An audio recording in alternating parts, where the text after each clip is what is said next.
So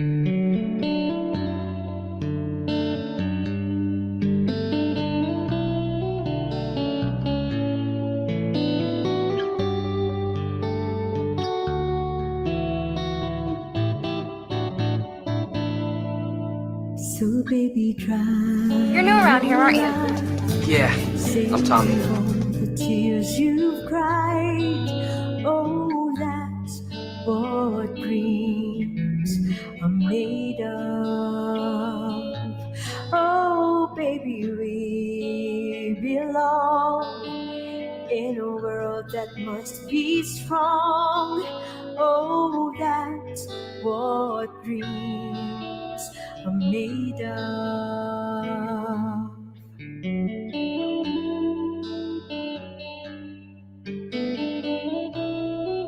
I can't believe my brother's a Power Ranger.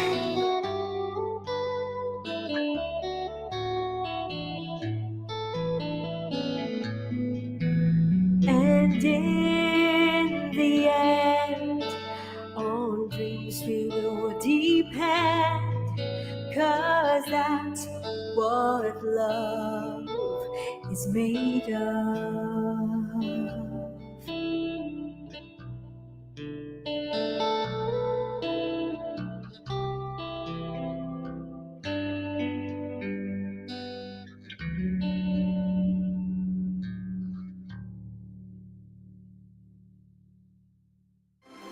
I know this is a little late, but I'm writing to you guys to let you all know that I'm okay. I miss you guys a lot, but I need this time to get my head together. We'll see each other again soon. Your friend, Tommy.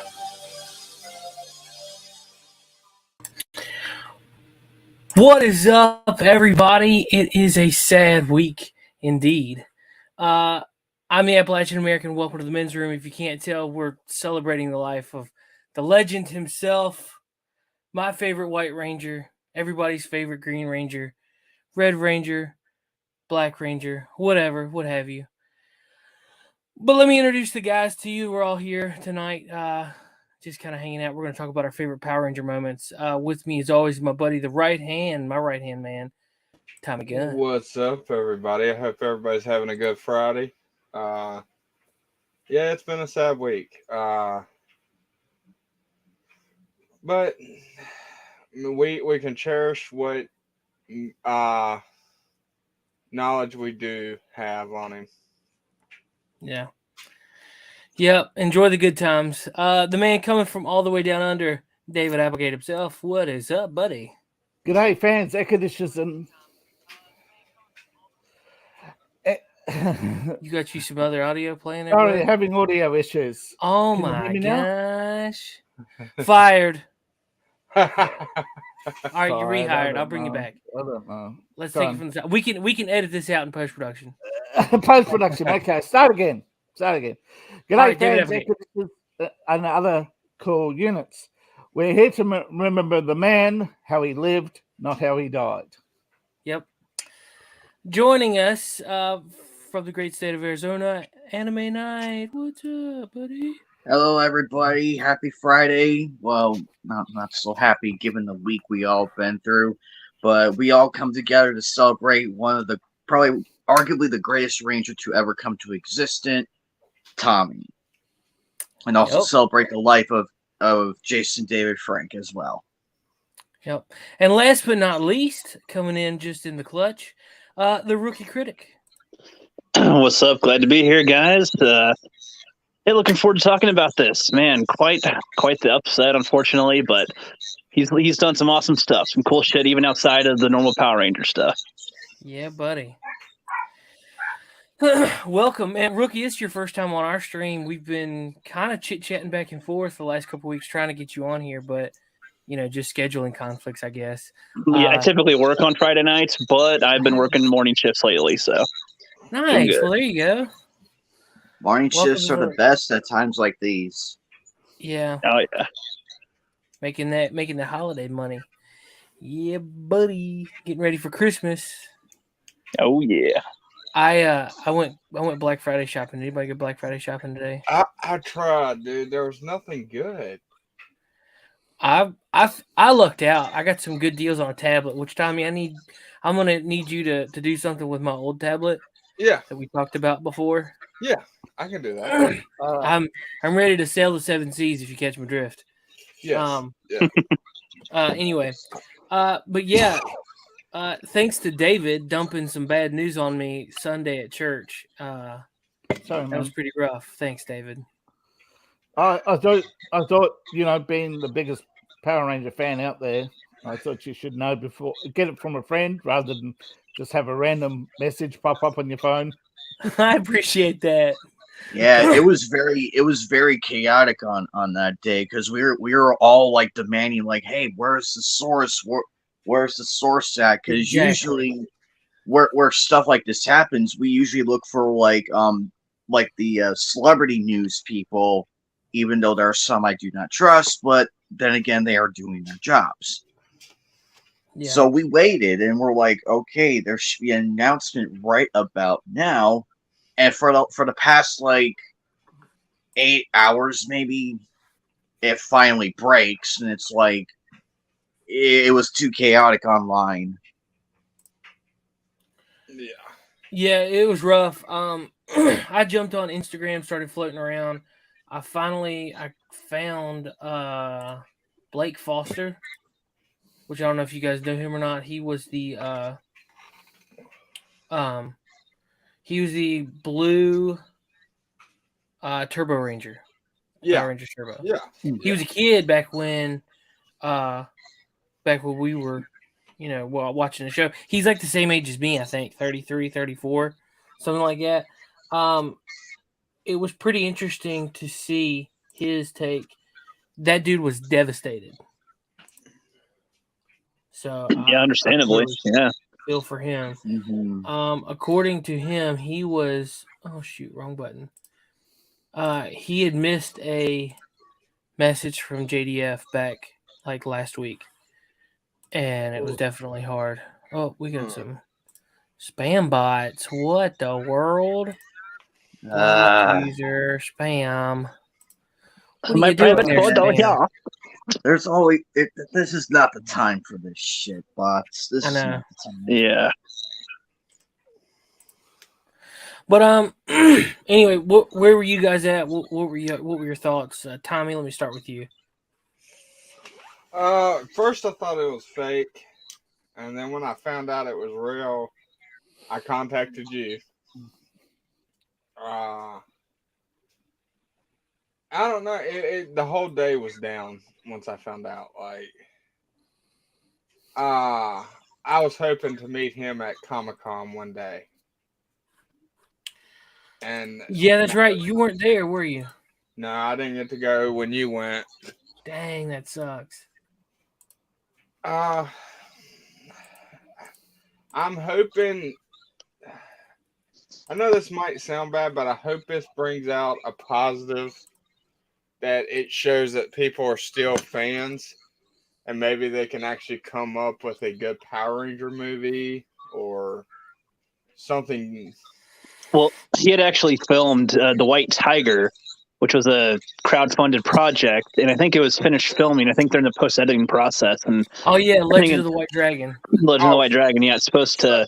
So I think it's supposed to release sometime in 2023. But okay, yeah, I thought it was. I thought it was still in production. I was like, man, are they going to finish it? Or... Well, it's still in production, but I think it's filming. It's all done. I think they're in all the post-editing stuff. Right. Yeah, post. So, yeah, man, it was rough. That I'm interested to see that movie. I will definitely be purchasing. I know it's crowdfunded, but I need to go on ahead and buy that. And it sucks. Yeah. Luckily, I met JDF back in 2020, right before the pandemic kicked off. Went to Comic-Con. He was there. I don't know where Tommy was at, man, because you should have came. Yeah. I don't know why you didn't come. I sort of remember that because you were so excited for that. Dude. We talked about it on coffee and gaming, and I think you kept mentioning that Tommy had to work, and geez, I wish Tommy could get the day off. And Tommy was saying, "Well, somebody else beat me to it." Yeah. Yeah. Yeah. What a legend. And did you know he fought MMA for one? Well, actually, I'm not sure if it was a season or one of those or one of the round robin events where he did well. He won his round to 4-0. Yeah, I think it was one of those. It was one of those ones. So, but for some reason, he didn't pursue the final round, which is weird. He did fight one professional, Jose Roberto Rodriguez. Mm-hmm. Yeah. He got him in submission. He's 1-0 for like professional. Yeah, fighting. That's what I mean. He won the entry round, which is four fights. He's actually never lost. No, he hasn't. But that's crazy. After his professional win, I think all he wanted to do was just have that one win. You know what I mean? Yeah. Well, he doesn't seem like he wants to fight. He doesn't seem like he wants to fight people. He enjoys fighting, but he doesn't want to have that be his main time spent. No, I just think he wanted to prove that his martial arts belts weren't just handed to him. I think there's that, and I think he probably feels that a lot of people talk more smack than what they can really bring down, and so testing it out a little bit, testing the waters, see what they can bring. Yeah. I don't know if you guys know this, but he had some rivalry beef with Jean-Claude Van Damme for a while. You guys know about that? I heard they got into it at a Comic-Con. They didn't really get into it, but they almost got into it. I forgot the specific initiating incident. I think it was at the premiere of the Mighty Morphin Power Ranger movie with Ivan Ooze and stuff. I think at one of those premieres, that's when their beef started, I think. And then it kind of escalated later where I think Van Damme's, he was saying some stuff that JDF felt was untrue, and it was an online kind of beef, sort of, a little bit. And then they were at a Comic-Con, and I think somebody took his phone, and they're in one of the green rooms or something, and they were confronting each other, and they're about to throw down right there, but somebody broke it up, and then they didn't fight, but they were about to. They could have, but interesting little internet or little beef, I guess, with that. It was basically going cool. He's like, you know what, you're tough guy, you're talking a lot of stuff and saying stuff that's untrue, and he doesn't want to fight, but he's willing to fight him if he wants to fight. So that was their thing back then.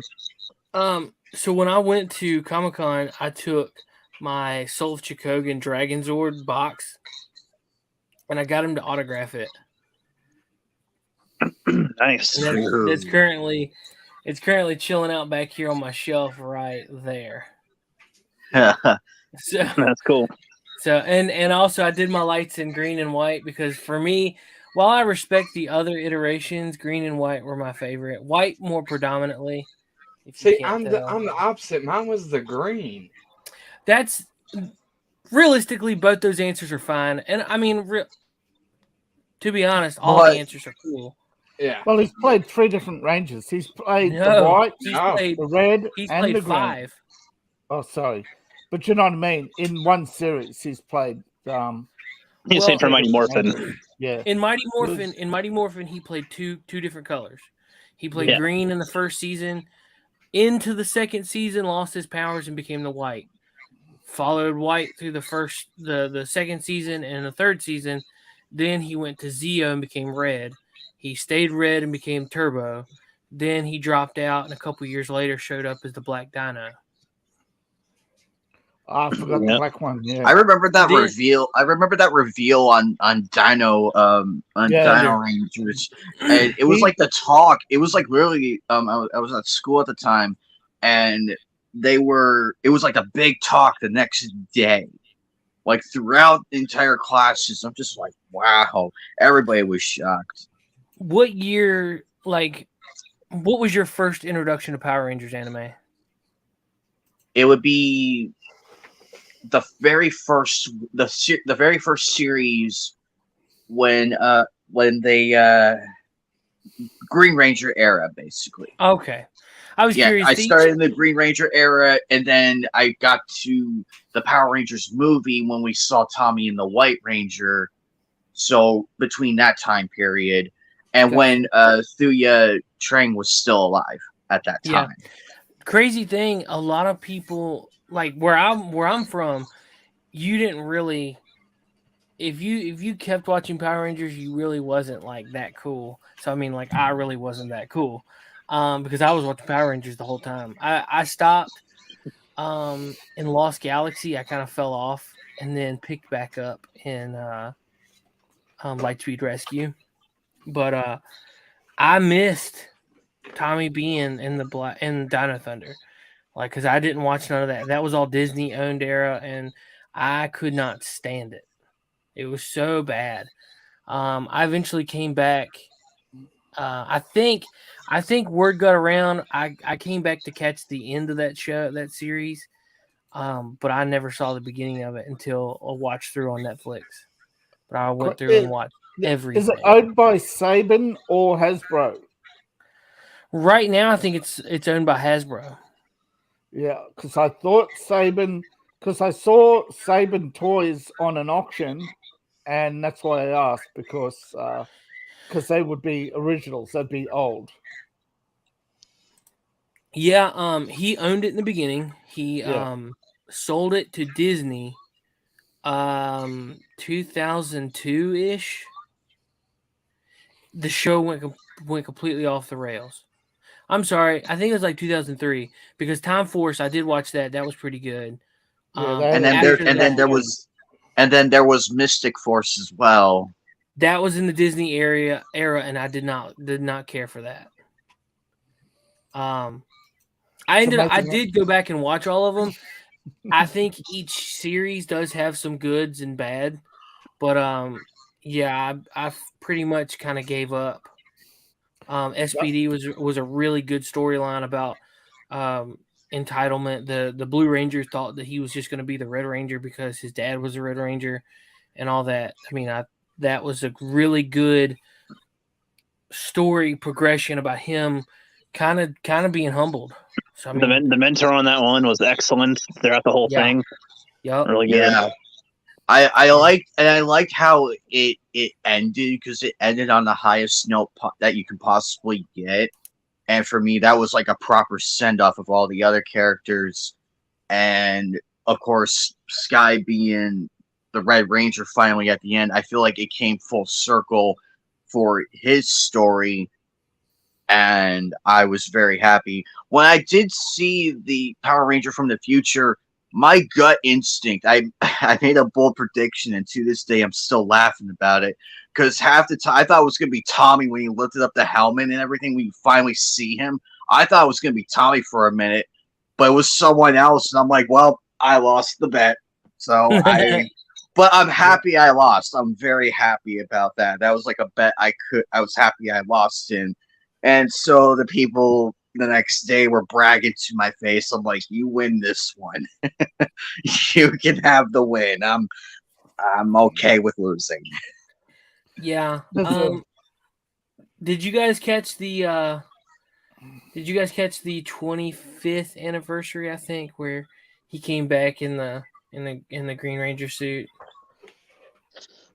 I mean, I saw, like, I watched the episode just to see what it was about, I guess. But man, that show overall, I guess that season was probably trash just based on what I was watching.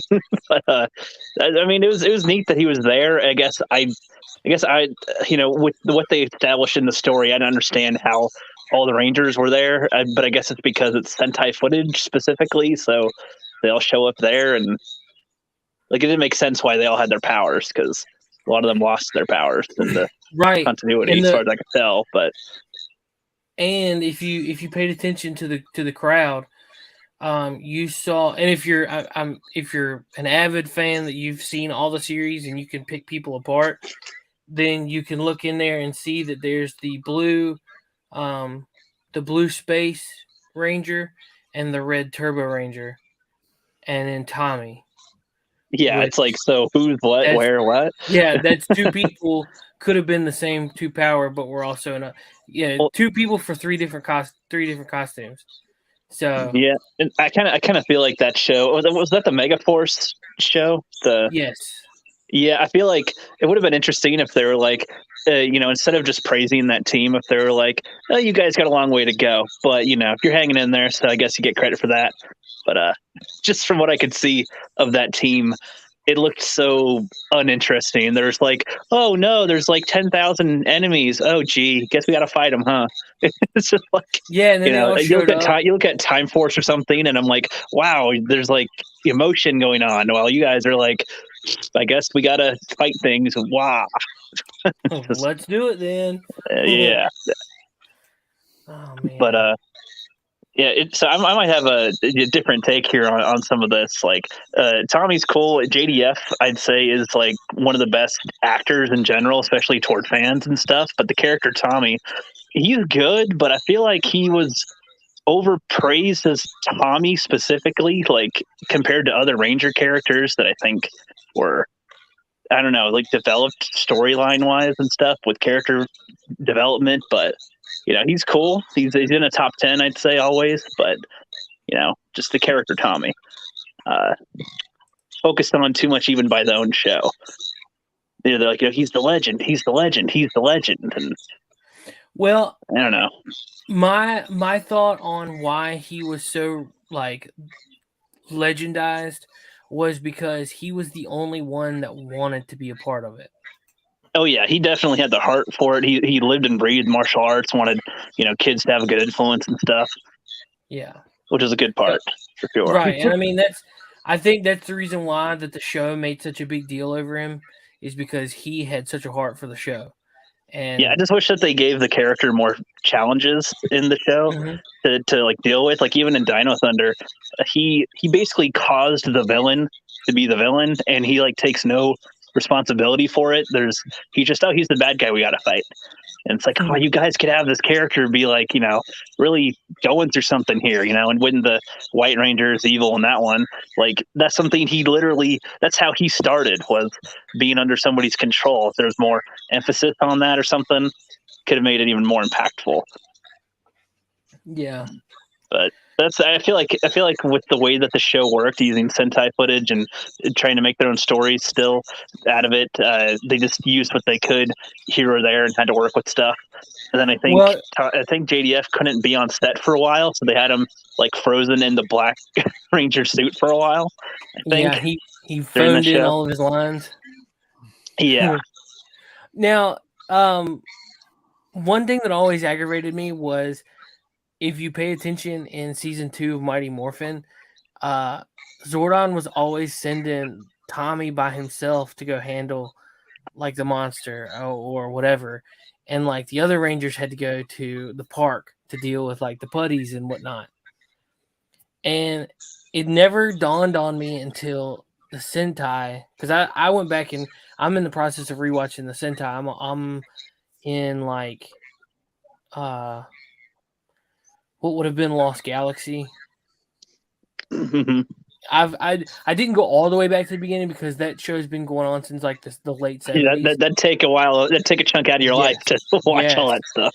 I started at Zoo Ranger just to see the show differences between Mighty Morphin and Zoo Ranger, and then I worked my way up.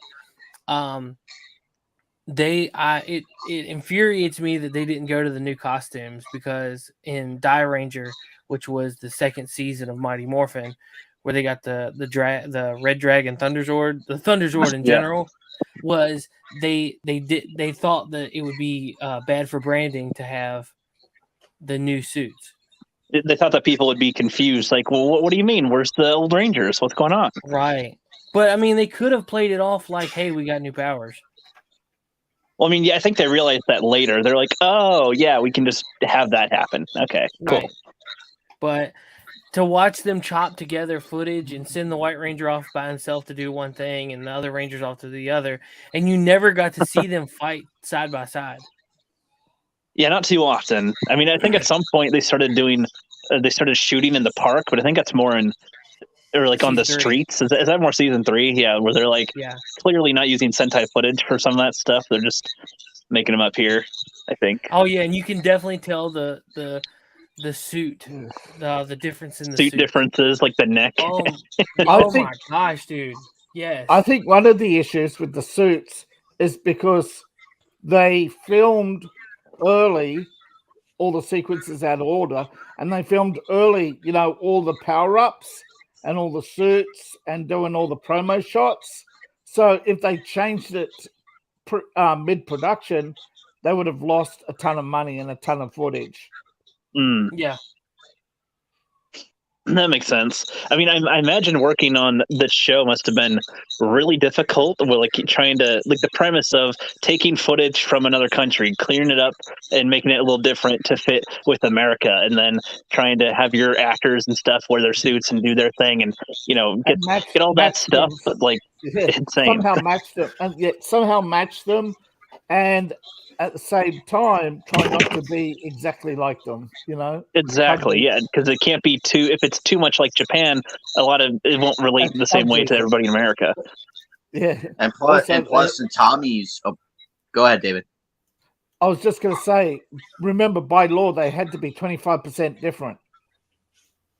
Yeah, to qualify was that a copyright thing specifically or something else? Yeah, they could not. They had a license to use, not duplicate, if you can understand. Yeah, of course. Shouldn't they just be like swiping their footage? But that's why I'm saying it looks like they put in a lot of work to try to make it different in the American version. Looks like it. I can see it's clearly there. Their effort, like, wasn't Zed? He's an American origin creation, right? Yeah. Poor Zed. Yeah, they did a lot of good. That actor passed away too.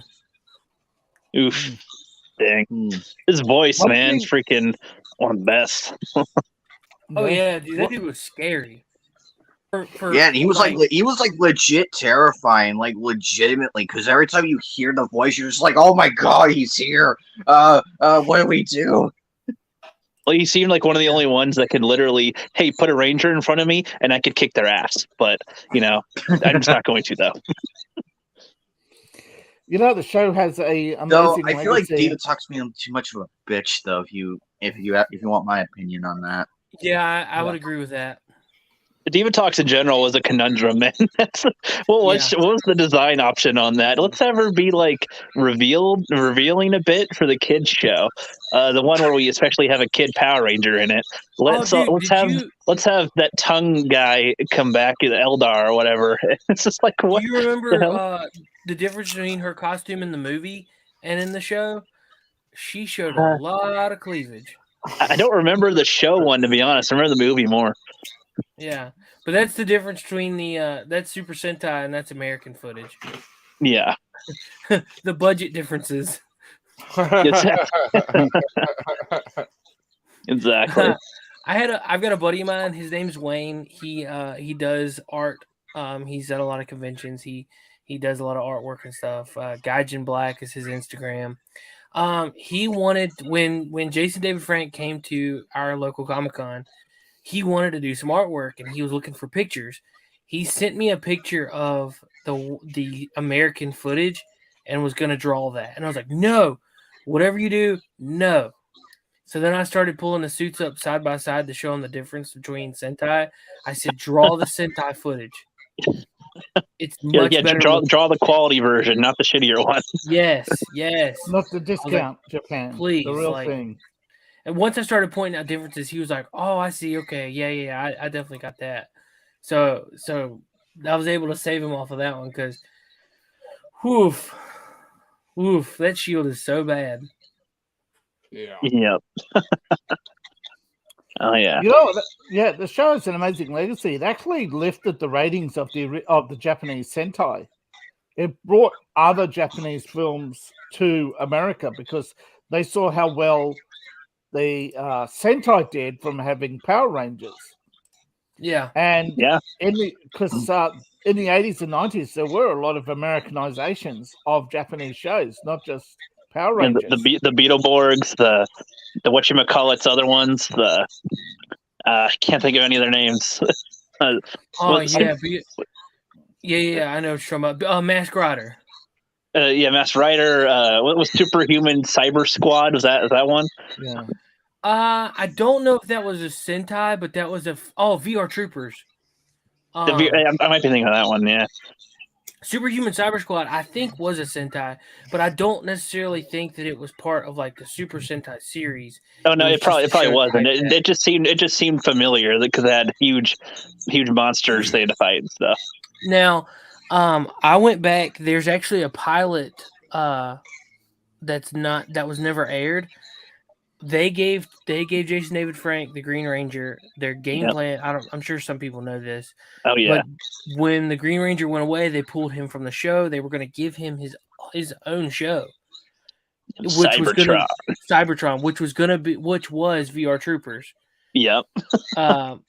But they had, and Ryan Steele was supposed to come on and be another Sixth Ranger in Power Rangers, which they flip-flopped it. They gave no, I'm sorry, it wasn't Ryan Steele. Ryan Steele was the character for VR Troopers. But who was that? Brad Hawkins. Brad Hawkins was the guy, the actor. He played Ryan Steele on VR Troopers. But they flip-flopped it. Was going to give Jason David Frank VR Troopers called Cybertron. Did you watch that, Rookie? I never watched the actual show, but I watched the Cybertron episode thingy, the little Tommy one. Yeah. Yeah. All right. In that, did you hear the theme song for when he was fighting? Yeah, it sounded similar to the Go Green Ranger Go, I think. Dude, it is. The music is beat for beat. It is so funny. They just redubbed it, kept the same music, and just put Cybertron over it instead of Green Ranger. Oh man, it makes sense to me. It was catchy for it, It's just like, let's go. That was so funny back then. And we were like kids. We were like, whatever, bro. It sounds cool. Yep. So I gotta ask, were y'all the type of kids when they actually morphed, y'all did the hand motion, or did y'all just watch? Oh, bro, it was morphin' time, son. It was morphin' time. Like when I'm watching the show, I wasn't doing nothing. But when you're outside and playing with other people, hell yeah, playing and stuff. Yeah. All right. So back in the day, well, like this was a couple years ago. Me and all my buddies, we bought like Power Ranger shirts. I had the white one. My buddy had the blue one. Another had the red and the black and all that stuff. And we actually had, we stuck the background on our phone as the morpher. Oh, okay. And so, like, we literally would be like, it's morphin' time. Sweet. We were so stupid, but whatever. It is cool, Some fun shit. It was so much fun. Like, I was obsessed with it. On Facebook, my profile picture was like the White Ranger helmet, and the theme picture in the background was the Tiger Zord. My buddy was the Blue Ranger helmet. He had the Triceratops. I mean, like, it was weird when we did it. Like, who cares? We just take each other. We would randomly be like, it's morphin' time. That's cool. Now, was I alone in this and thinking, like watching it go from the Dragon Zord to the Tiger Zord to the Falcon Zord, the downgrade of cool of the Zord? I'm like, oh, you have the Dragon Zord. It's like, this thing kicks ass on its own, and then you got the Tiger Zord. It's okay, it's got its moments, sure. Then Falcon, it's like an after-piece accessory to the other Zord. It's just like, I would agree with you. I would agree with you on the Falcon Zord. However, I think Saba was a better Zord than the Dragon Zord. Really? Yeah. I disagree. Okay, I'm interested in hearing. I'm prepared to duel. I don't know.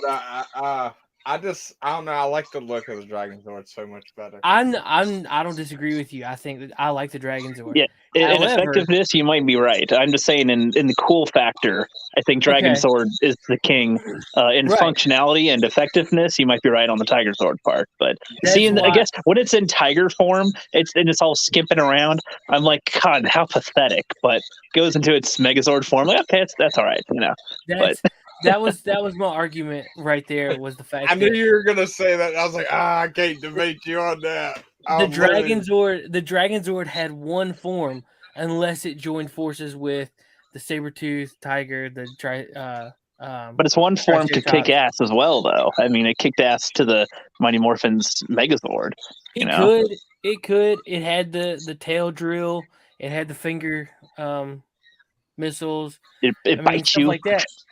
But it had very, very limited movement. I gotta ask this though: was the Green Ranger or White Ranger more powerful, and which weapon did you like better? I'm biased. That's a good question. Well, I think they said. Well, Zordon explicitly says that the white one is more powerful, but I think it depends. I think it really depends because this is powered by good or something or light, and the green one was powered by darkness or something. So there could be like an inequality there where it's equal to that power, but it's light and not dark. Yeah, I'm not sure. In spurts, the Green Ranger was extremely powerful, but like you said, the White Ranger was fueled by pure good energy. And they had different attributes to them. Like when he had the Sword of Darkness, how much more powerful was he? And when he has Saba or whatever his sword, what's their power level differences? I don't know. Right. Which weapon do you like better though? Saba. I think Sword of Darkness sounds fucking cool. It is. But the other sword probably has, because it has like a conscience of its own. If you lose it, it can come back to you and go, hey, it could talk itself out of a situation somehow.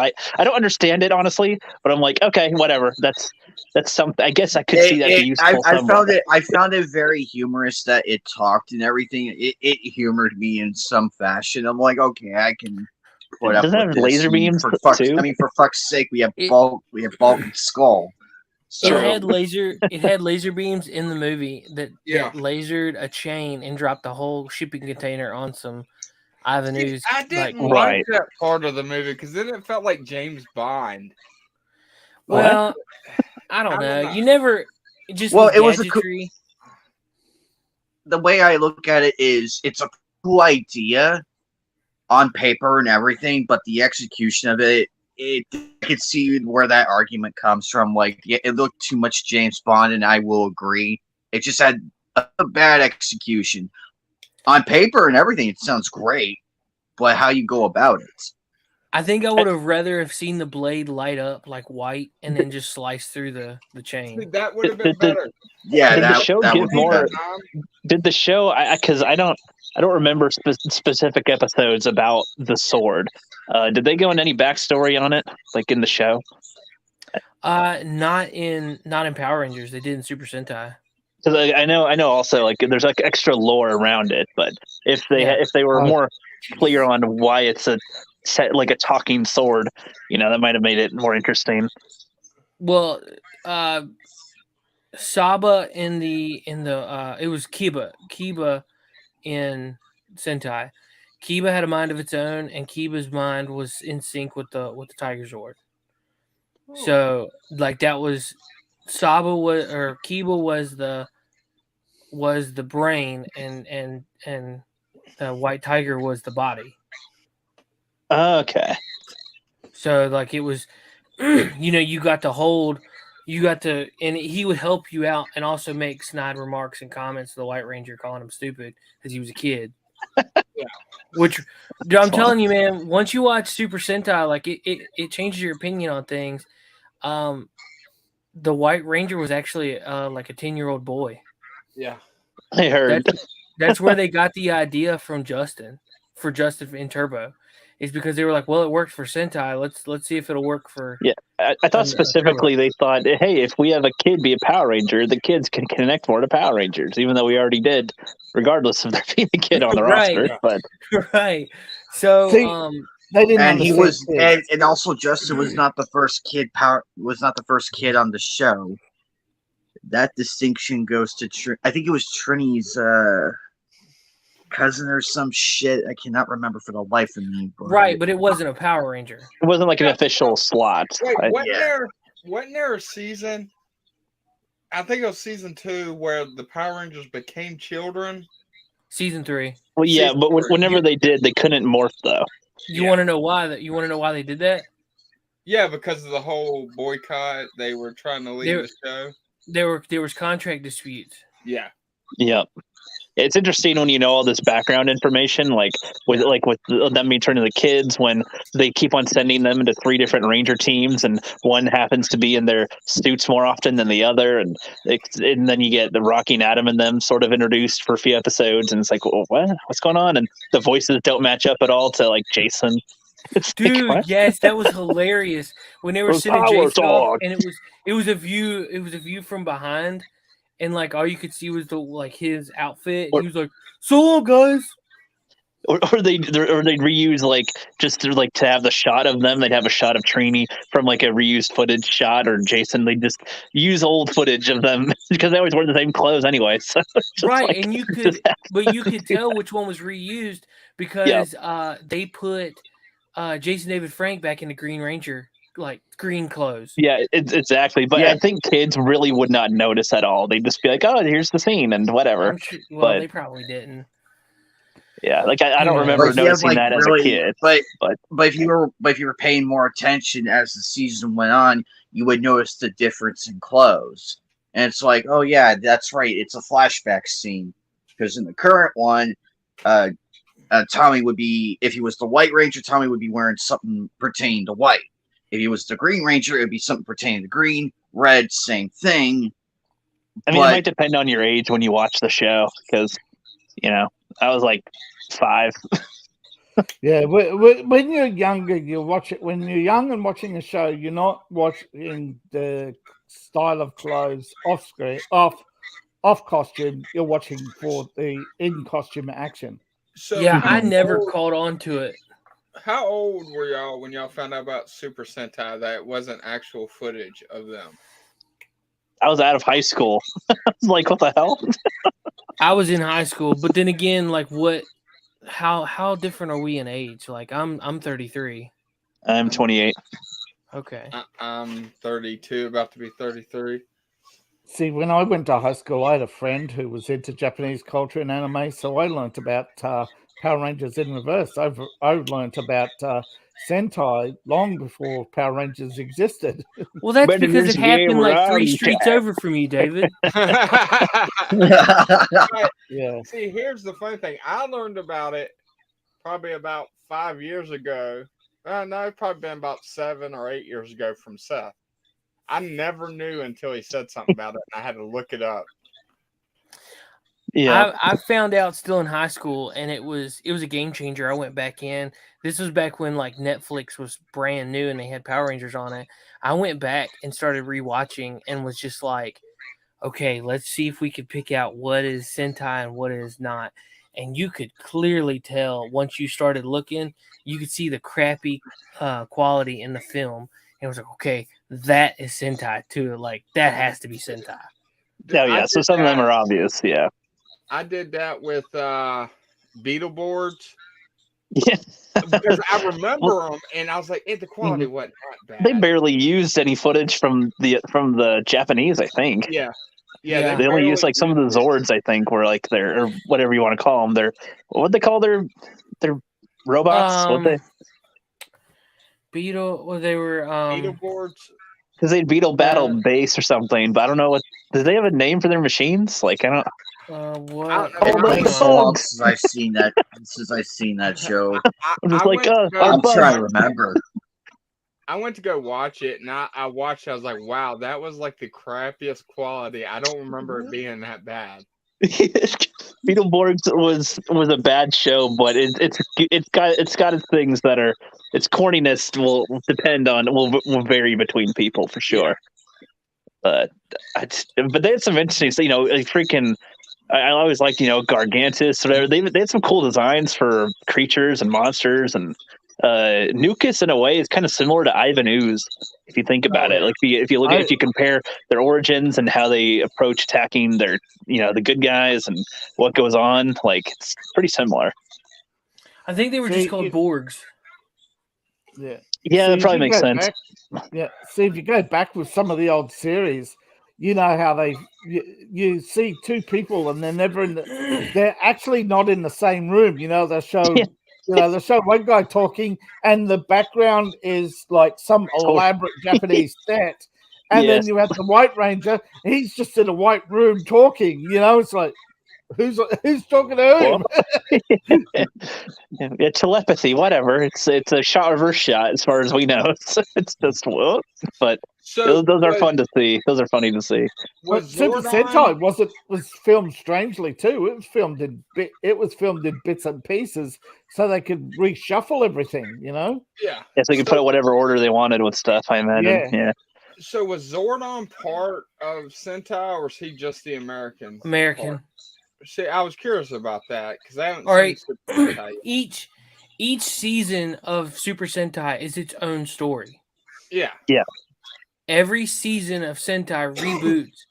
At the end, they've beaten the bad guy. They've gone on to live their lives and do their own thing, and then it's another universe. Okay, yeah, that's what I was trying to make sure, because I wasn't sure if they are on the same planet or if they're in different universes, because I thought they still cross over though, right? So is it in the later universal episodes thing? They do. In the later episodes, they do. In the later seasons, I think Turbo in Super Sentai, Turbo and Space merged, but they couldn't do that for American version because the Turbo cast was. They were the same one. They couldn't do that until they had Lost Galaxy, or they could do In Space for the first crossover. In the show perspective, in the show proper, they never did a crossover. They put out a movie where it was like an hour and a half long. That's why it was usually a 2-episode thing. But each one had a movie that happened like after the season. For the Sentai. The Sentai. That was kind of weird, but they were able to use that to make the crossover episode. Okay, so like when Lightspeed Rescue and Lost Galaxy do it together, that's like Sentai's movie essentially. The footage from that. Right. Yep. That was the first one where they had like the Zords of each one merged together. I think they had Lightspeed Rescue mixed with the Lost Galaxy Zord. I don't remember that. You guys remember that? But I don't, but I mean, I'm very the only one I could think of where they did that. Yeah, I'm very hit or miss on like Lightspeed and stuff. I enjoyed it, but I've only watched that one like once or so. Yeah, there's different stuff through each season. I haven't seen every season of Power Rangers yet, but one of these days I'll get through it. Jungle Fury, I think, was the most best written consistently in character building throughout the whole thing. Surprisingly, I thought I was going to hate that one, but I'm right there with you, and I will do you one better. I think Jungle Fury theme is in the top 5 of the best theme songs for Power Rangers. Possibly. That one's tough. There's a lot of good ones. There is, but that one's a good one. I mean, it has shredding guitar. Yeah. Like it's wide open. The newer ones are all just a spin-off of the original because they're trying to be keep on doing the go bam bam bam kind of a theme. So like back then through the 2000s, you had each one had their own like unique intro. Some were good, some were bad, but I liked that. It gave them their own personality. You know, it's like Time Force, boom. Yeah, exactly. Rangers. Lost Galaxy was a great one. Which season was it where they had the water Power Rangers, where they had to get near water and stuff? That was in Mighty Morphin season 3. That was when they were kids. Okay, the water Power Rangers, whatever they were called, the Aquatarians. Yeah. All right, but see that was the Sentai. That was the Sentai for season 3 footage. Yeah, those were the Rangers. Now the Falcon Zord was a spirit animal that would just come when needed, and there was no Power Ranger control over that. It was a sentient beast that just came. And in Power Rangers, the Ninja Megazord started out first, and then they unlocked the Shogun Megazord. In the Sentai, they started with the Shogun, and then they unlocked the Ninja Megazord. Yeah. So that was different. And see, that's one thing I enjoy watching the differences in the show and picking out like, well, they did this first and they're doing this second here, you know. Yeah, it's pretty fun. And Ninjor entirely was wasn't that like a ranger in the show? Same with the wasn't he on the White Ranger team that was the Thunderzord? One was that No, Ninjor he was was sort of he was in the ninja. He was the 6th Ranger for the ninja. for the alien ones essentially. Yeah. I guess yeah. But And he was just some kind of spirit that was like a genie. He was trapped in a bottle, and they let him out. Yeah, And he was essentially their 6th Ranger, I think, though. And like, he in Sentai, he was a butthole. I remember. He had anger issues, and that's why when he transformed and got big, he was like, "I'm angry." Yeah, but that's why I give the American writers some credit for differing away from it, because I wonder if, because with the comic books and adaptations, a lot of people these days really prefer things to stay similar to the original concept, which I can understand. But for Power Rangers, I really like how different they took a lot of the direction with adapting Sentai. Yeah, some of it made it really good. Now, one of the spin-offs of Super Sentai was co-produced between Toei and Marvel. Which one was that? It's called Battle Fever J, and it gave rise to Toei's adaptation of Spider-Man. Was that 70s one, or was that? Or the I'm looking at the date, but anyway, these storylines were later adapted by Marvel Comics. And there were 52. When was it produced? Toei. 79 to 80. Okay, wow. That would be in the Spider-Man and His Amazing Friends, and then the animated series came out in the 90s. So somewhere in there. 79 and 80, but at the same but while they were producing one series, they started working on the Spider-Man, because Spider-Man Japan came out 79 as well, but in 80 in America. Yeah, that's cool. Fascinating. But oh man, I would hate to see, however, Power Rangers become a Marvel property. Oh no, please don't. Keep it separate. Separate that shit. Keep it out. I'm probably gonna head out in like 15 minutes or so, but I wanted to, since we're still JDF pretty much for the main core of the conversation here. Have you guys seen Ninjak versus the Valiant Universe on YouTube? I think that's where they have it. Well, JDF plays as Bloodshot in there. You guys know that Vin Diesel was Bloodshot in a movie a year or two, or around the beginning of COVID. JDF plays that same character in a thing. You could, I think it's free on YouTube still. It's called Ninjak versus the Valiant Universe, and JDF plays as a character called Bloodshot. Yeah, I think it's. See, that's the problem. They're so eager to adapt any comic book, they don't realize some comic books don't have an audience. Exactly. I think this was like a fan-made one for Bat in the Sun, I think. Yep. Yeah. So like JDF, a fun fact about him, he does a lot of fan work. I mean, he's pretty much known as the king of cons and the fans' man, essentially. And he did projects like this, Ninjak vs. Valiant Universe. He did a couple, you guys probably have seen the ones on YouTube where he is like fighting Scorpion, or does a crossover with Street Fighter. He does another one with one of the other Yellow Rangers from one of the other teams. I forget which one. And they team up with Street Fighter and have the Street Fighter Ranger.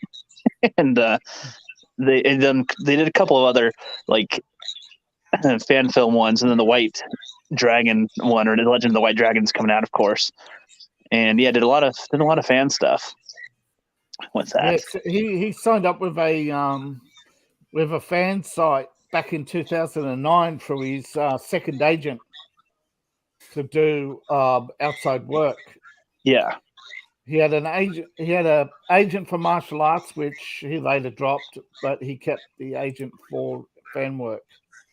Yeah, which I thought was freaking cool, and I wish that more actors would kind of go in his path with that kind of stuff. Like, imagine Keanu Reeves doing a fan movie every now and then, or something with one of his movies. That's actually why he did Cyberpunk, because if you remember Keanu Reeves, his first movie was actually a Cyberpunk movie.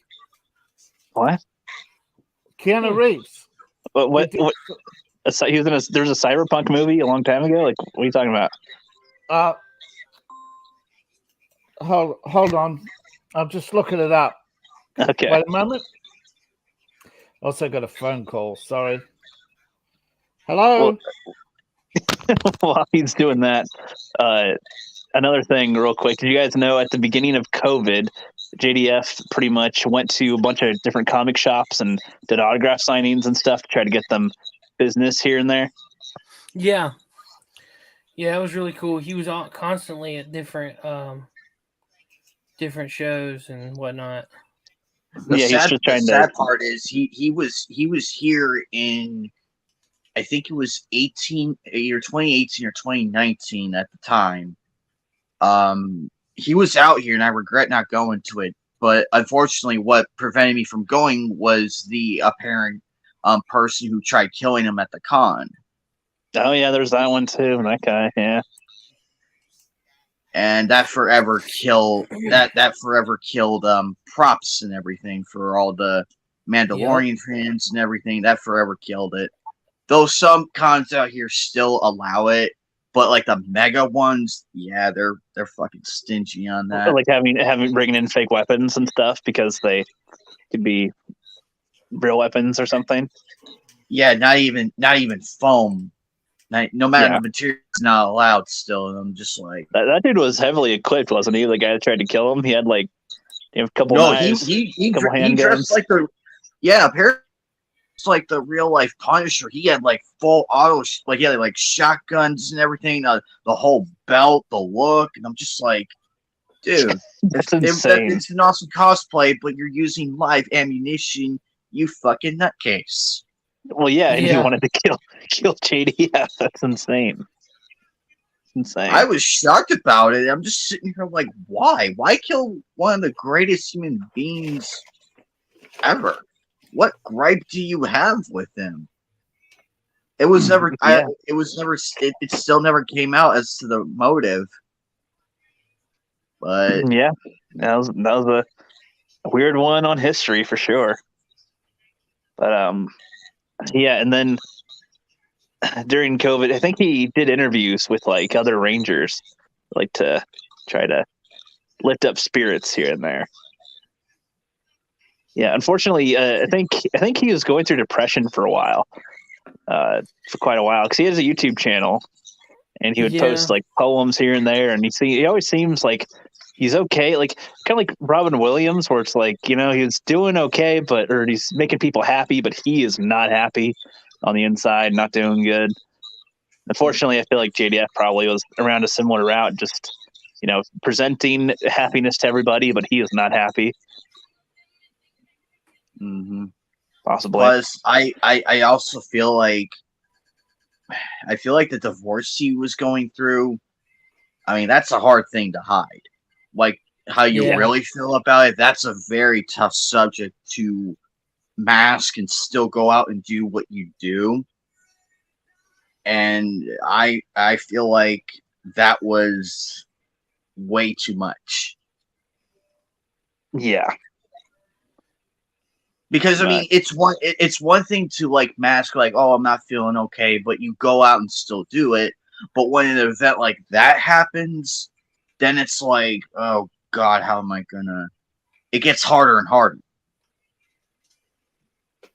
And of course, with all the allegations and everything, I don't know too much. Just hearing everything that's been going on. But at the same time, when I saw his daughter's post, that really broke my fucking heart too. I'm just like, damn. Yeah. Well, Blake Foster's the one that really got me. Oh yeah, Blake Foster. Yeah, his post really got me.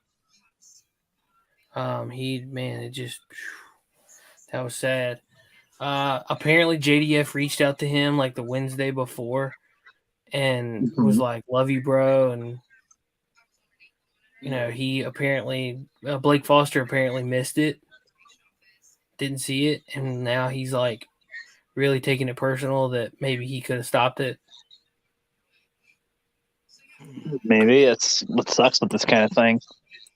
Yep. That sucks. Yeah. Mm-mm-mm.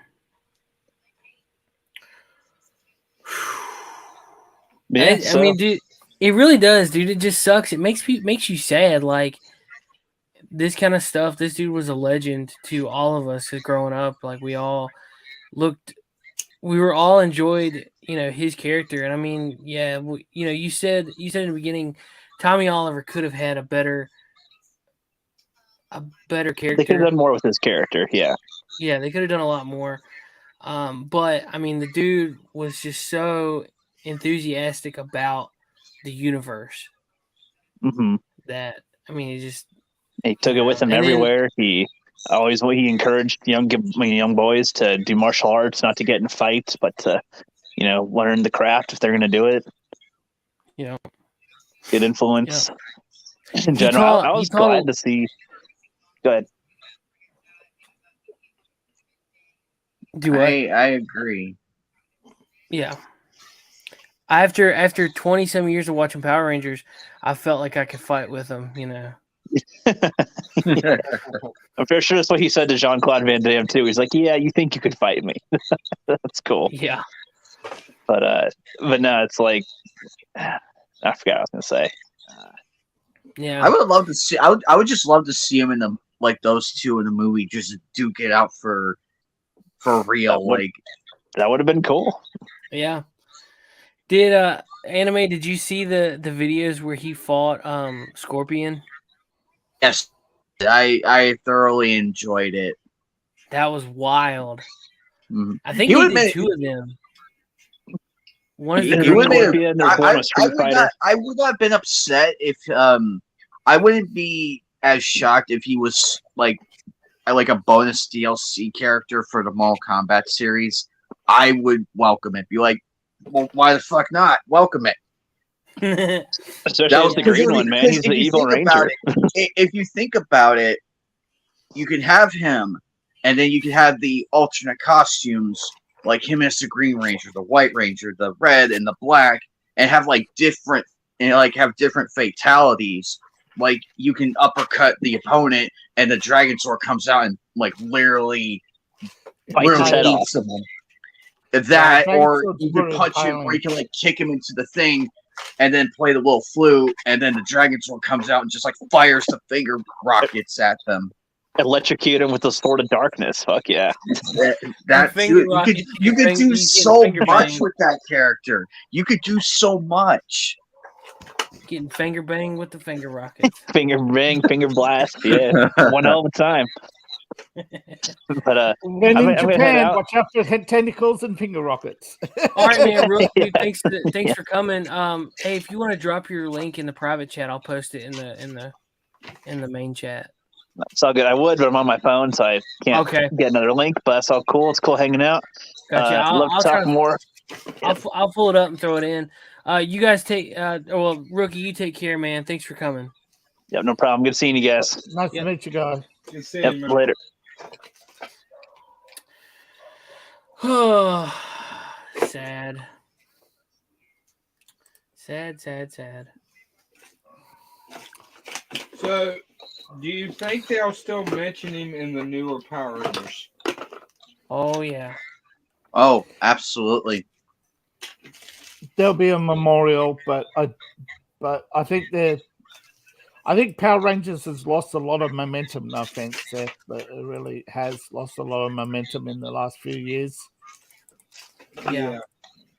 Actually, if you guys go, there's a video I did a while back. I went to the Collector's Market recently for their Halloween festival. There is an entire Power Rangers area, and it was phenomenal to look at. I wish I captured more footage of it, but I was on a bit of I was really going from aisle to aisle to aisle, but it's there though. They do have the Megazord, the Dragon Zord, from what I saw, and the various different Power Rangers and everything from the different eras. And I'm just like, man, I wish the guys were here to see this. Yep. Speaking of which, we are having a Power Ranger signing happening out here. Do you know who's going to be there? It's one of the Red Rangers. It's not Austin St. John. I'm trying to remember who it was. Shit. Hold on 1 second. Actually, let me see if I can pull him up. Hold on. An error has occurred. What in the world? What kind of error has occurred? Oh well. Well, we can change kind of direction for a few minutes. What do you guys think about Bob Iger coming back?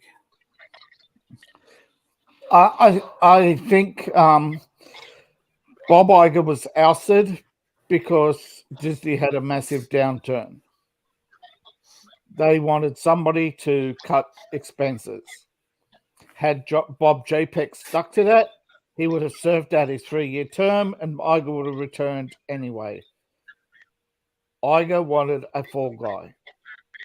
He was worried that the downturn would continue and that he wanted to cash out while his stocks were high, and he wanted to also hold on to enough leverage and power with his remaining stocks that should anything go wrong, he and his cabal could just ease out whoever came in later.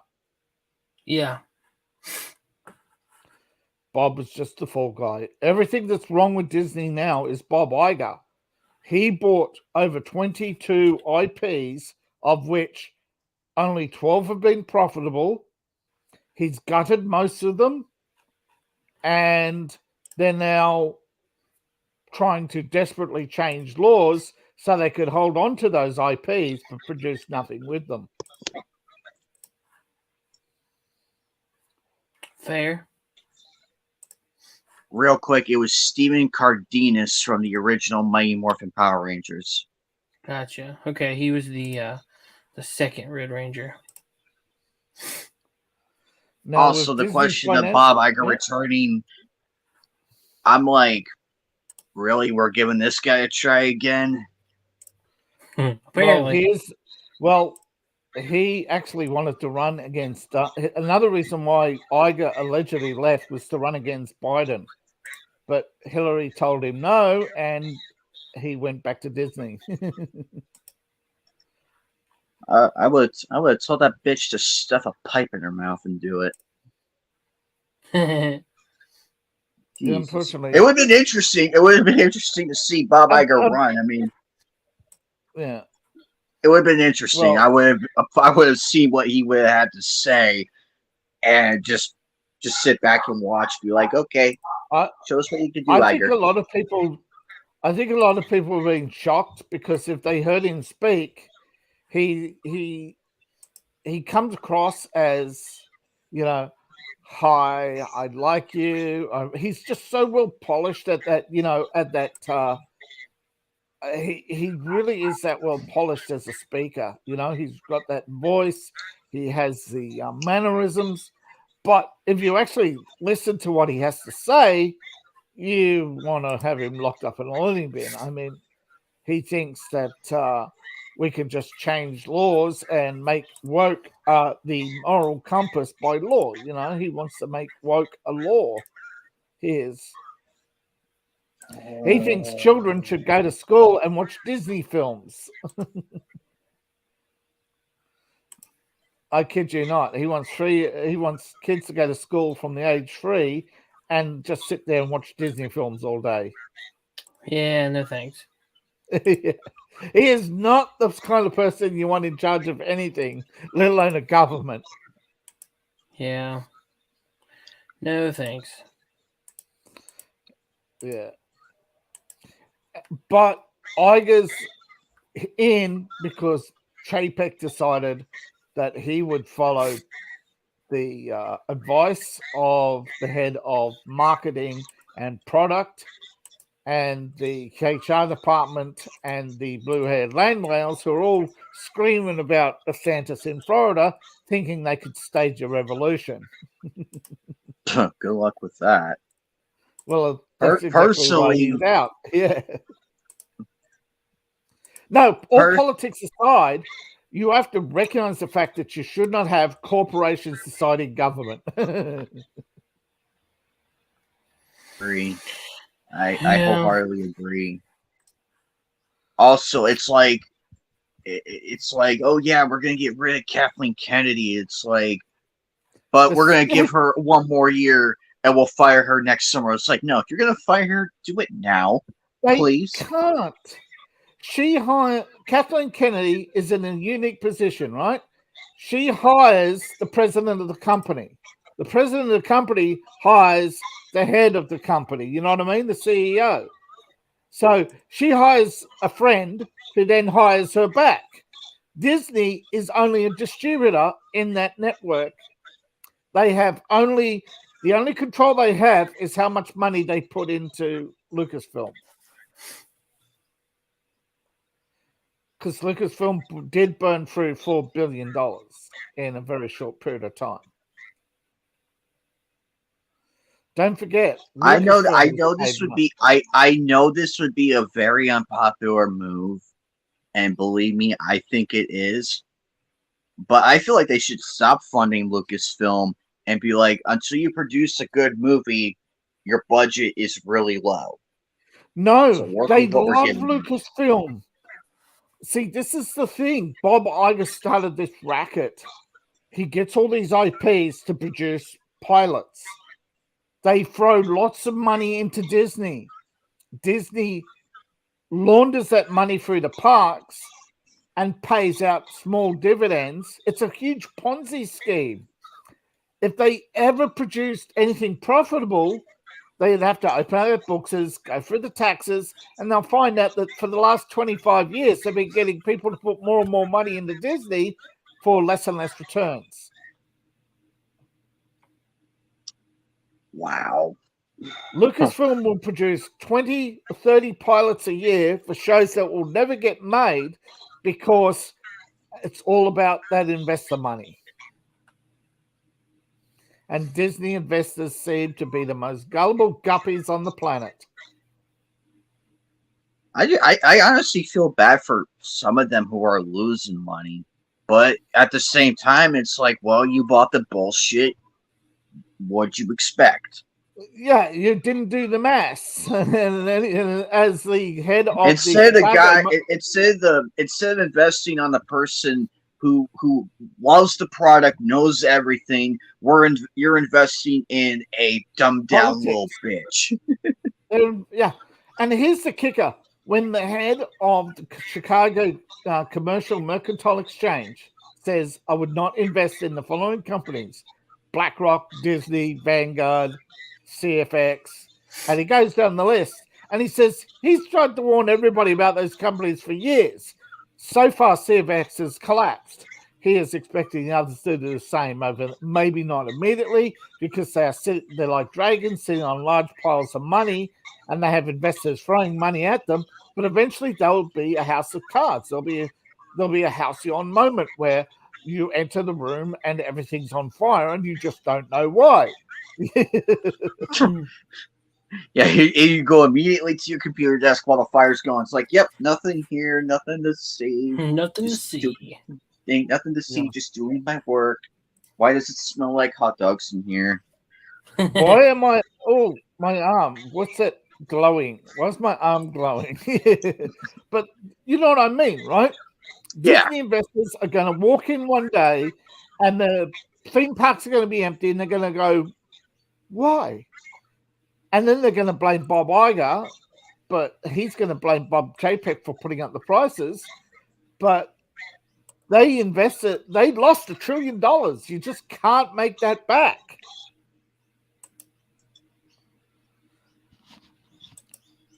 You just can't make it back. It's just because they have sources of revenue, they can prolong their death. You know what I mean? Eventually, investors will go, I paid a fortune for these shares and I'm getting 5, 6, 7, 11 cents a year, 29 cents maybe. I should be getting dollars. You know what I mean? Exactly. I want the giant piggy bank not a fucking snow Kitty globey. bank. Yeah. Yeah, I don't want the money you give to the kids when you come home after a hard day's work. You give me the change. You give your kids the change out of your pocket. No, sir. I want the dollars. Green. I invested in you for green, not silver. Yeah. But again, They're in for a rude awakening. Come hell or high water, they're in for a rude awakening. Yeah. But it's not the only one. The Mercantile Exchange has gone through the list. You've got Luna Terra. You've got they talk about past, present, and future collapses, and according to the circulating rumors that Disney is on one of those, is on the list along with BlackRock and other companies that simply just don't understand that their economic model doesn't work. It doesn't make money. It's sending Europe to the wall, and their profit. And then the thing is, they deliberately destroy economies to buy them back up cheap, but they can't rebuild them. Precisely, because not only are you, and this ties into everything, because the further you pissed off the fans, doesn't matter the investors. Yeah. The fans are you, me, and everybody in here. We pay for the stuff. That's why we go and buy out like the movies, or go to the cons, or go this, that, or the other, because we love the product. But what happens when that product?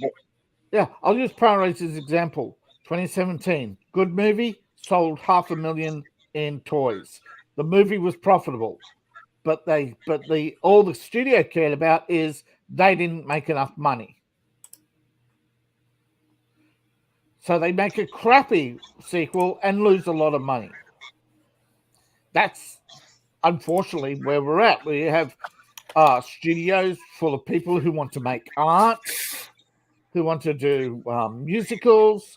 They have no heart for sci-fi or what they call boy toy movies. And they're the movies that keep those studios afloat. Precisely. Sorry, the Paramount. That's the one I was thinking of. All bets are now on Paramount collapsing. Is the next to go, and it may be bought out by Legendary. Who knows? But Paramount has decided that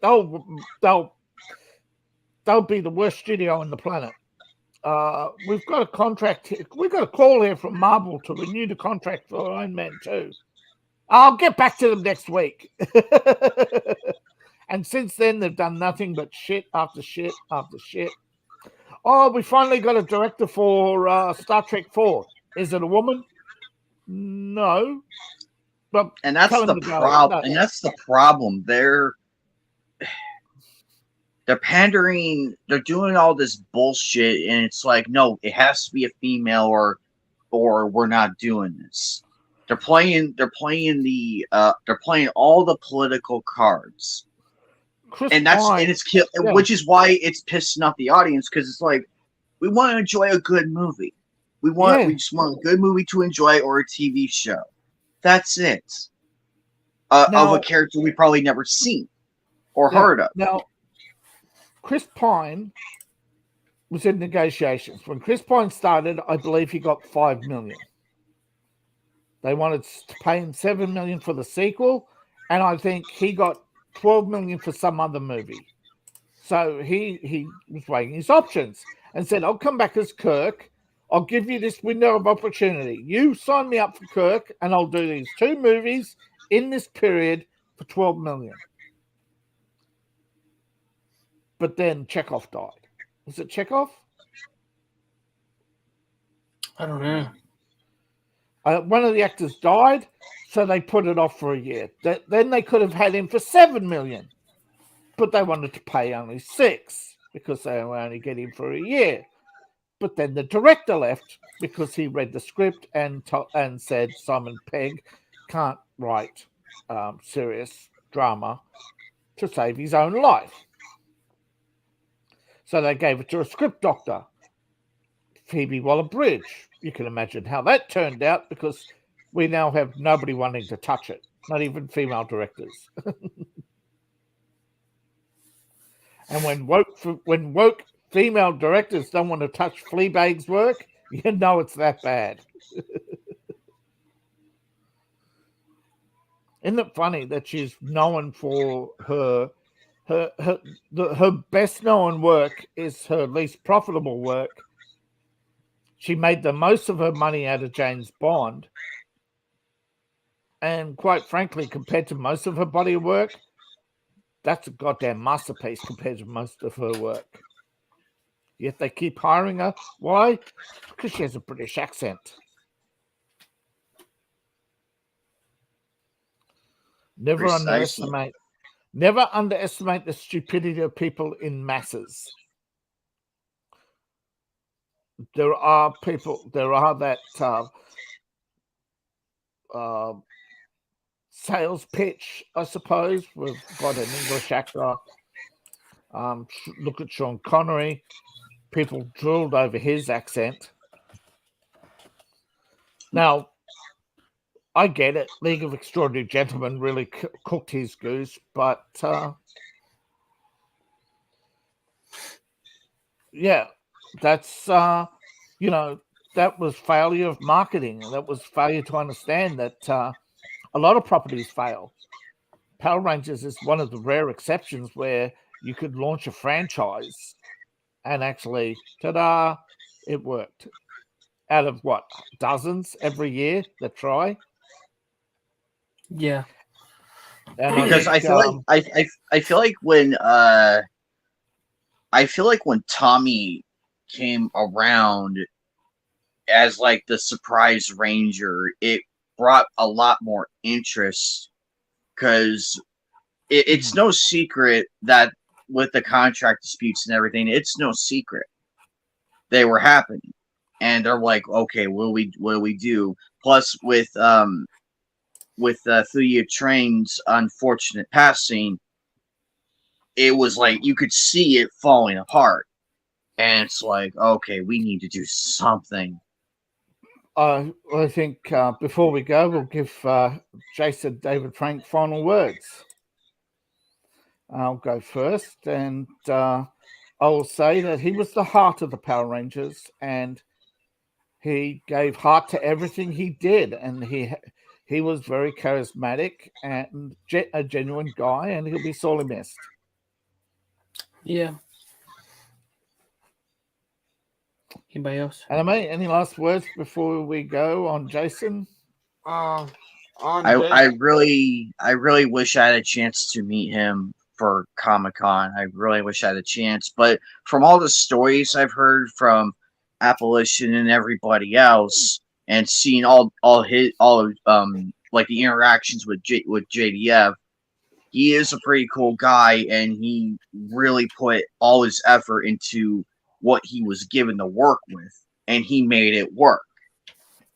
And also, he's also, outside of being an actor, he's actually one of the most decent human beings on the planet, and does actually care about the fans. I really wish he knew how truly loved and admired he really is than what was being led on. Yeah. I think he was cut a little too soon. I think he could have made a lot more better Power Rangers movies and movies in general. I think he was a great actor. I know him and the Red Ranger had some beef, but I think they put it behind them, didn't they? They did. Unfortunately, they had not had a chance to interact since. Yes. So, yeah, it's been a rough week. It definitely hurt. I commented on one of Catherine Sutherland's posts and was just like, I felt like he should have been covered by the morphing grid, and it was just so surreal that he's not here anymore. So, yeah. It's just it's gonna be weird moving forward. Because you're gonna little part of you's gonna expect to see him pop up in another Power Rangers something. Yeah. Hell, Yep. he was even in the new movie that they made. Yep, he had a cameo appearance. Yeah. So anyway, guys, well, check us out tomorrow morning, Coffee and Gaming at 7. Check out all of our links down below. Everybody, go subscribe to everybody. Buy David's book. He's an author. He's got a book. Buy his book. Yeah. And until next time, we'll see you guys soon. Bye bye. Not Carl. Bye, guys. Bye bye. Good day, sir. Later, dudes. Good night, Jim Bob. Hell, I got to go. Peace out.